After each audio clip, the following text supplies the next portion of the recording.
שיעור להצלחת ורפואת כל חיילי ישראל, כל אתר ואתר. בעזרת השם, יקוים בהם מנשרים קלו, מאריות גברו, ויקוים ידבר אויבינו תחתיהם בעזרת השם. הוא יאבד וימגר ויכלה כל שונאים של ישראל בכל מקום בארץ ובעולם בעזרת השם. כל נשארים יד חיילינו, הקדוש ברוך הוא תיבש ידו, לא יתפלו רצונותיו, ורפואה שלמה לכל הפצועים, כל החולים, יחזרו בתשובה שלמה, כל החטופים וכל החיילים בעזרת השם. כולם יחזרו בתשובה שלמה אמיתית מלמעלה לפני בורא יתברך, ורפואת כל חולי עמו ישראל, ולזיווג לכל הרווקים, וזרע כוש כאמה לכל אלה שעדיין לא זכו לילדים. טוב, הצלחת כל עם ישראל בעזרת השם. אנחנו, פרק י"א, עכשיו עצרנו על העניין של רכילות ולשון הרע. גמרנו את המושגים של העצות שאין בהם ניקיון לבד, ועכשיו אנחנו מושגים של רכילות ולשון הרע. כבר חומרו נודע גודל ענפיו כי רבו מאוד.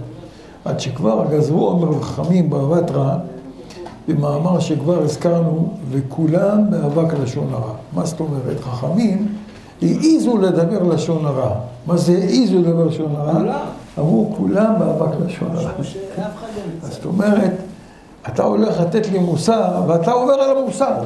וכולם באבק לשון הרע? כן. למה? בגלל שהדבר הזה באמנות רבים, יחידי סגולה, אפשר להגיד, אחד בדור, יחידים בעולם שלא מוכנים לשמוע. שלא שומעים. צד שני, תדעו. הוא אומר כולם, אז גם אלה יחידי סגולה. לפעמים צריך לשמוע אדם.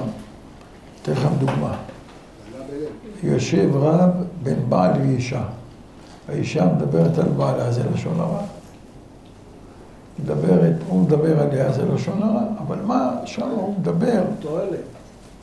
הוא שומע, לא מדבר. שומע לתועלת. למה? אולי יש לו בית בעזרת השם. אולי יש לו בית. אבל העצה הכי טובה, תדעו לכם, אין עצה יותר בדוקה מזה בעולם. לא כדאי בחיים שהבעל ידבר על אשתו לשון הרע, ולא האישה על בעלה לשון הרע. בחיים. יש לכם משהו ביניכם, דברו ביניכם. שבו ביניכם, תסתברו, דברו. תגיד, את לא טובה, תגיד, אתה לא טוב, בסוף תהיו טובים. אבל אם אתה מדבר בגנותה, ואם מדברת בגנותך, זה דבר שאי אפשר לתקן אותו. קשה מאוד להחזיר אותו למציאות הראשונה. הבנתם? כן, זה כבר לא מכובד, לא מכובד בכלל. אם היא הולכת לאמא שלה, והיא משתפת את אמא שלה. אני סיפרתי לכם. על אמא שלי, סיפרתי לכם עליה שלום. אמא שלי עליה שלום. אחותי הגדולה התחתנה עם גיסי, שמשלח לו רפואה שלמה. הוא נפצע בששת הימים. ואז נס גדול, עשו לו 30 ניתוחים. והוא היה מקבל מהצבא כסף, והיא הייתה יוצאת בבוקר לעבוד פה בקריית המלאכה. היא הייתה יוצאת בבוקר ברגל, 7 בבוקר לעבודה. הוא היה כל היום יושב בבית, משחק 6 באש, קם מאוחר, זה. אחותי הייתה באה מהעבודה. ראה אותו משחק, פעם עם אח שלו, פעם עם החברים שלו. יום אחד התעייפה, לקחה את התיק, באה אלינו הביתה, מרחק הליכה של 10 דקות, 8 דקות. היא הייתה גרה איפה שאני... כן, איפה הבת דוד שלי מעליו. בקיצור, היא באה, דופקת בדלת, מרת אמי עליה שלום, פותחת את הדלת, היא רואה, היא באה עם תיק, אומרת לה, מה זה? זהו, אני כבר לא יכולה יותר. אני יוצאת בבוקר לעבודה, והוא יושב בבית, צחק, שיעשה משהו, הוא לא עושה כלום. אמא שלי אמרה לה, אל תיכנסי בדלת, תעמדי. פעם את היית צרה קצריין, עכשיו את צרה יקותיאל. אין לה רשות להיכנס פה. את אשתו, כבר את לא ביתי. אחרי שאת אשתו, את ביתי. את רוצה שאני אדבר איתכם? תראו ביחד. לא נתן להיכנס. לא נתן להיכנס לבית. היום נשים, באה בת בוכה, רשע, אנחנו נראה לו מה זה. ככה, מסכסכים. ברוך השם, חזרה הביתה, הביאה 3 ילדים, ביניהם אחד תלמיד חכם חשוב, הבת חרדית, ברוך השם. הבן הגדול לא חרדי אבל דתי, נכדים בתלמודי תורה, ברוך השם, בישיבות. הכל בזכות חוכמה ובינה יתרה. אני הייתי נוכח במעשה הזה. אני ראיתי את זה בעיניי שהוא עושה את זה. אז מה, למה שתספר? והאמא לא חכמה שהיא שומעת. ברחמנות זה... אין רחמנות. זה רגש, נכון. אומר הנביא, נשים רחמניות בשלי ילדיהם. מה זה רחמנות? מה, לאמא שהיא לא היה רחמים? השכל לא עובד אצלהם, זה בודדות. היה לה רחמים יותר מכל העולם כולו. תאמין לי, היה לה רחמים. היא עבדה עם שכל. מה, ככה להכניס בת, להקשיב לה, לשמוע אותה, ללבות את היצרים. קודם כל, בעלך. הוריד אותה מן העץ. זה לא רק זה, הרב. אה? זה לא רק זה. זה הכי גרוע, בגלל שאחרי זה הם התפייסו, לאמא תמיד יהיה כבר את המחשבות האלו על הבעל. כן, שהוא לא טוב. אפילו שם זה. זה תמיד יישב לה בראש. ולא רק זה, אני גם תספר לאחרים, מסכנה הבת שלי נפלה בפח. ככה היא תגיד לאחרים. ולכן, מה התועלת בזה שאמא תקשיב? שום תועלת. שום דבר. הרב, ולהלל את האישה בעמקה, זאת אומרת, במה אני מתכוון? אני אראה אותה לפני כולם, והיא תיפגע, היא תגיד, למה אתה אומר לי בזמן כזה? היא נרדעת בזה. הרב אליהו, אני אגיד לך משהו. אני אומר את זה בזהירות גדולה. נגיד, עכשיו אתה יושב בבית עם כמה אנשים. אתה מעלה לאשתך, איש צדקת אשתך, לאחד מסכן יש לו אישה מרשעת. אז אתה מכניס אותו לצער כפול. אתה רואה, איזה אישה טובה יש לו אישי. לא יש אישה כמו שרה ממנו, לא יש אישה כמו זרש. כל דבר צריך לחשוב. אני לא מדבר על הבן אדם, אני מדבר על האישה עצמה. ליד אנשים? לא, זה אני אומר לך, מה אני אומר? ליד אנשים לא, בטח שלא. כתוב מברך הוא בקול רם, בבוקר ישב לו כללה. צריך להיזהר. לא צריך לדבר הרבה. מרבה דברים, מרבה חטא. מה זה חטא? מה זה נקרא חטא? חיסרון. אין תועלת מזה. חד וחלק. טוב. ואמרו הגמרא בערכין, איך ידע מלשון הרע? תשמע רב אליהו, שמע, הנה, מה שאמרת. כגון דאמר, איך המשתכחנוה? אלא בפני פלניה. מה זאת אומרת? בא למישהו אומר, תגיד, איפה אני יכול להשיג עכשיו? פה הוא אמר פחמים, אש. תשמע, אחד שאתה יכול להשיג אצלו, יש לו יד רחבה, זה רק פלוני. זה לא שבח, זה קינטור. כאילו הראש שלו רק באוכל, פחמים. אתה מבין? אז צריך להיזהר. אין לנו אפשרות לעשות קריירה על חשבון מישהו אחר. זה הכלל. יש אנשים, האגו שלהם גבוה, קשה להם להחמיא, לפרגן לאישה. אז הם רוצים לעבוד עליה, ליד אנשים נותנים הכל קומפלימנטים. הולכים האנשים הוא רב איתה, מה זה שווה? זה לא שווה. תן להם מחמאות, מה? לא על הכסף. כן, תהיה איתה לבד. דווקא אני חושב, אבל אני יודע שיש לי, לא יודע, טבע קצת משונה. אני חושב, כמה שתבזבז יותר על אשתך, תאהב אותה יותר. ככה אני חושב. תבזבז עליה דברים שהיא תהנה, אתה תאהב אותה יותר. ככל שאתה מקמץ איתה, הרגשות שלך הולכים ונמחקים. אבל הכל בחוכמה, בזהירות, לא שיגעונות. ככל שאתה עניק לה יותר, אתה תאהב אותה יותר. זה דבר שיש לו סימוכים מדברי חז"ל גם. ברוך אתה אדוני, אלוהינו מלך העולם, שהכל נהיה מדברו. אמן. לא הבנתי, פה הוא שואל איך המשתכח נורה אלא בפלניה? מה הוא שואל? איפה יש? איפה אני יכול להשיג אש? רק בבית שלו, הוא תמיד עושה על האש, יש לו מנגלים דלוקים, יש לו זה. זה הבית פרטי. טוב, ממשיכים. או שיספר, הנה רבי אליהו, או שיספר טובתו לפני שונאיו, וכל כיוצא בזה. אף על פי שנראים דברים קלים ורחוקים מהרכילות, זה באמת מאבק שלהם, זה אבק לשון הרע. כללו של דבר, הרבה דרכים ליצר, אבל כל דבר שיוכל להיוולד ממנו נזק או ביזיון לחברו, בין בפניו, בין שלא בפניו, הרי זה בכלל לשון הרע סנוי ומתואם לפני המקום. סתם במחשבה של דקה ולא יותר.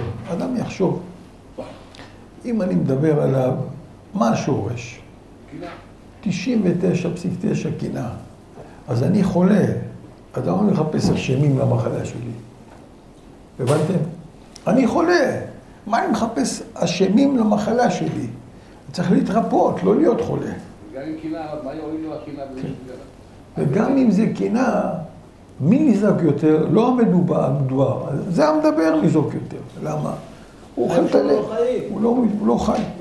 מצטער, כל הזמן מצטער.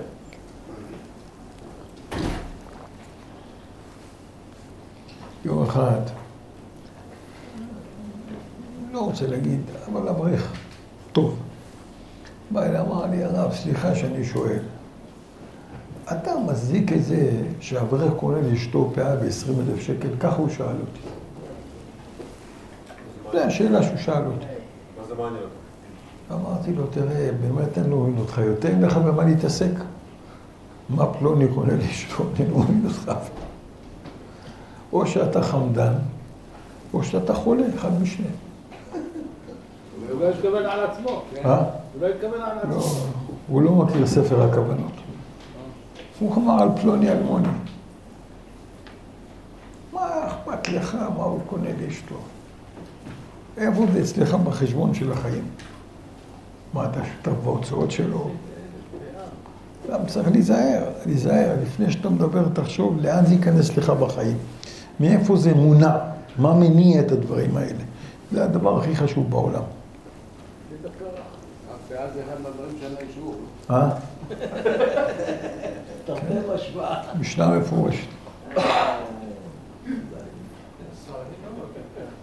נגיד לך, כתוב ככה, בהדרה 4 כתוב, הכל צריך מזל, אפילו ספר תורה שבא אחד. בסדר, ספר תורה יש כמה פירושים. כל דבר צריך מזל, אפילו המצוות צריכות מזל. אפילו המצוות, עם ספר תורה צריך מזל, כל שכן מצוות.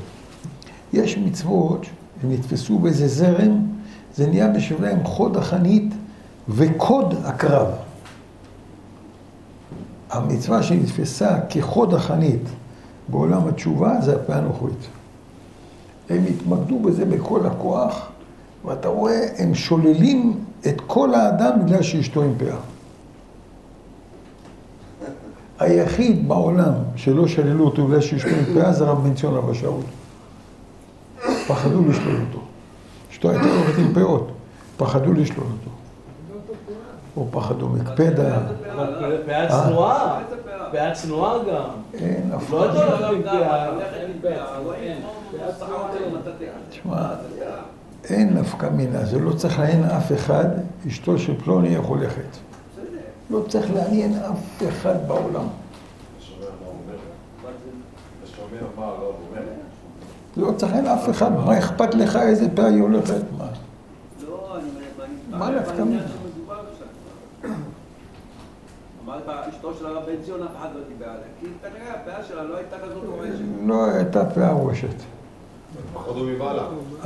פחדו מבעלה. לא, היא לא הרגישה טוב, הרבה שנים לא הרגישה טוב.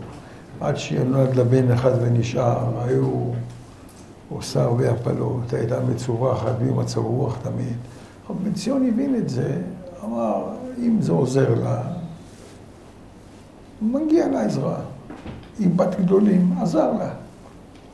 אבא שלה זה היה רבי יוסף שרבני, וסבא שלה רבי יהושע שרבני, המקובל האלוקי תלמיד הבן איש חי. היא מסרה נפש הרב בן ציון ללמד. לכן, חוץ מזה, חוץ המייסה אומרים ביידיש, זה לא צריך היה אף אחד הדבר הזה. זה דברים שבינו לבינה. לפני 35 שנה, אולי קצת יותר, 37 שנים, אחד משכונת אבוחרה מתמודד לרבנות של אור עקיבא. למה אשתו במקור מאור עקיבא. אחד אמר לו, תשמע, הגוף הבוחר ברבנות, אלה אנשים שעולם הישיבות, תגיד לאשתך שתלך עם פאה, היא תיבחר. עכשיו, אז היינו באיזה דירה אחת, הוא רצה לארגן לו כאילו לא בשביל תמיכה שישכנעו אנשים, אז אני הייתי שם. אז הוא אמר, מה פתאום? חבר יוסף עדס אמר לנו בישיבה, כולך יפה רעייתי, ומום אין בך. מום גימטריה 86, פאה גימטריה 86. מתי את יפה? שמום אין בך, שאין לך פאה. אם פאה את לא יפה, אני לא רוצה. אז אחד הרבנים, אמר לו, תראה, זה 4 טורים, טור 5, אתה עכשיו הולך להיכנס לאיזה מקום, אל תעשה מזה פולחן. אני לא מצליק, אני נגד פאה, אשתי לא הולכה בחיים מפאה. איזה רב שמדבר ככה? איזה רב שמדבר ככה? שמה? שבחר שהאישה שלו תלבש פאה? אם אתה תכיר את העולם התורה... רב רואה את הבנות שלי בזה, ואני מצטער מאוד, וזה אותו פאה כמו של אפשר. הפאות האלה, אתה לא יודע, אתה לא יודע, אתה לא מסוגל להבין, אמיר, איך מסתכלים על זה. אתה לא יודע. אבל האמת אחת, הרב, למה אנחנו צריכים ללכת אחרי השקר? קודם כל שזה לך, האמת היא אמת כללית, לא רק במצווה אחת תקפיד תחמירה. יש לה ליפה, היא עובדת את הפאה ב-25,000 שקל, שזה משדרג אותה פי 100. לא שאכפת לי כמה שזה... אמיר, תשמע טוב, אמיר. האדם צריך להיות עם שתי עיניים. עין רואה טוב, עין רואה לא טוב. עין אחת סוגר, עין אחת פותח. אי אפשר להיות, לתפוס משהו ולשרוף את כל העולם. אני לא שורף אף אחד, גם הבנות שלי לצערי, שהוא גם כפיות יותר קורות מאליה, אני שקל לא נתתי להם. הם עובדים לקבל את זה בקורות עצמם. אני לא דיברתי אם אתה חושב... אבל להגיד שזה אמת? תשמע, אם אתה חושב, מי אמר שזה אמת? אף אחד לא אומר זה אמת. אם אתה חושב שלא תן להם כסף לא יקנו, היום, תשמע טוב, היום בחורי הישיבה עושים תנאי, רוצים פאה. אני, הבן שלי הגדול, שיהיה בריא, רצה פאה. הקלה שלי, השם ייתן לחיים ארוכים, אמר לו בשום אופן לא. לא רוצה פאה. לא רוצה פאה. אני תמיד מברך אותה, שהיא באה עם הביתה, יום אחד היא אמרה לבן שלי, למה אבא שלך מברך אותי? תמיד מברך אותי. זו אמרה לה בגלל הפאה. אבל, תשמע, היא לא רוצה. אבל עכשיו אני מתכוון, אדם הולך להגיד למישהו שאין לו פאה, לך תשים פאה. אתה יודע מה, תשמע טוב. אני מכיר הרבה, אבל לא קצת, שכל המלחמה שלהם פאה, והם נבלים. שמה? כל המלחמה שלהם בפאה, והם נבלים גדולים. אני לא רוצה לדבר איתך הרבה.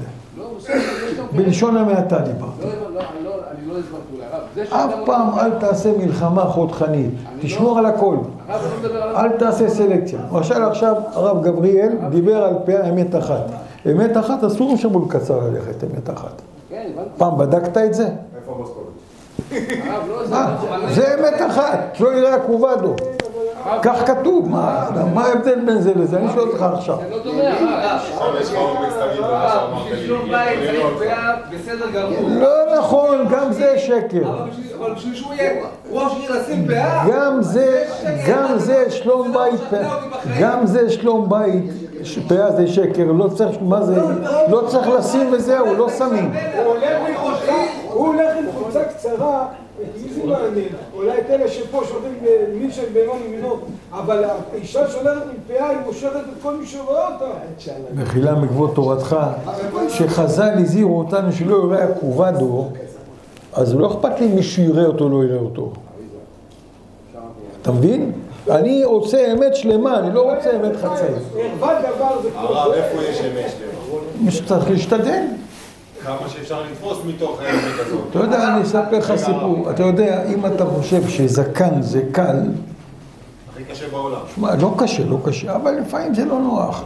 מפריע לך באוכל, ברוח, עף לך לפה. זה לא קל. אתה לפעמים נרדם בלילה, הזקן מתחת למותן. זה לא קל. אני פעם אחת, לפני 40 יותר, קצת יותר מ-42 שנה, ישבתי בשיעור, השיעור היה לא בשבילי, זה היה יותר ממני, אבל הייתי אוהב להיכנס לשיעורים, אני היה לי טבע כזה, רוצה לדעת הכל. עשיתי לשיעור, בדיוק למדו סוד הזקן.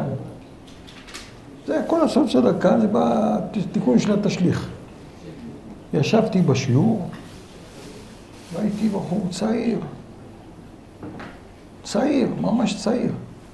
אמרתי לעצמי, בעזרת השם, בלי נדר, אמרתי, תשמע טוב, אליהו, אני אומר לעצמי, אין לי יותר דבר בזקן, לא מספריים, לא מכונת גילוח. שום דבר, אין לי גור בזקן. תשמע, מה אומרים פה? שום בר יוחאי, מה מדבר, תיקונה לדקנה, לא נגעתי בזקן. לא נגעתי. אתה חושב שגדולים לא נגעו? הרב בן ציון היה מתגלח, הרב עובדיה היה מסדר את הזקן. היה היחיד בישיבה שלא נוגע בזקן, גם לא מגיל צעיר. רב יוסף עדס, לא מגיל צעיר. הרב אוליאב לא נגע. מה? הרב אוליאב לא נגע. כן, אבל כמה כאלה יש? אז זה הזכות של הרב. זה לא אומר, אמת, צריכה...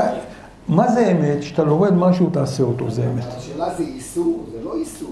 לפי המקובלים יש מחלוקת, 3 מחלוקות, ואני אסביר אותה בדיוק. יש 2 דרכים בקבלה. דרך אחת, שאסור עם תר ומכונת גילוח, שלא ייגע הכלי משחית בבשר. שיטה שנייה, אומרת לא. אם אתה מתקן עם מספריים וגוף הבשר לא נהנה מהמכונה הקוצצת, זה בסדר. לעומת זאת יש שיטה של המקובלים ממגרב. המקובלים מארצות המערב, שדעתם אסור ליגוע בזקן בכלל. וזה האמת האמיתית בתיקון הדיקנה. זה האמת בתיקון הדיקנה דשמה, לשום ככה. ולכן תראה, הבבא סאלי, זכותו יגיד, בעדינו, אם הוא היה אדם עם זקן ארוך, אם הוא היה, אבל לא היה בודה לו. אבל אם הוא היה אדם עם זקן ארוך, הוא היה קם.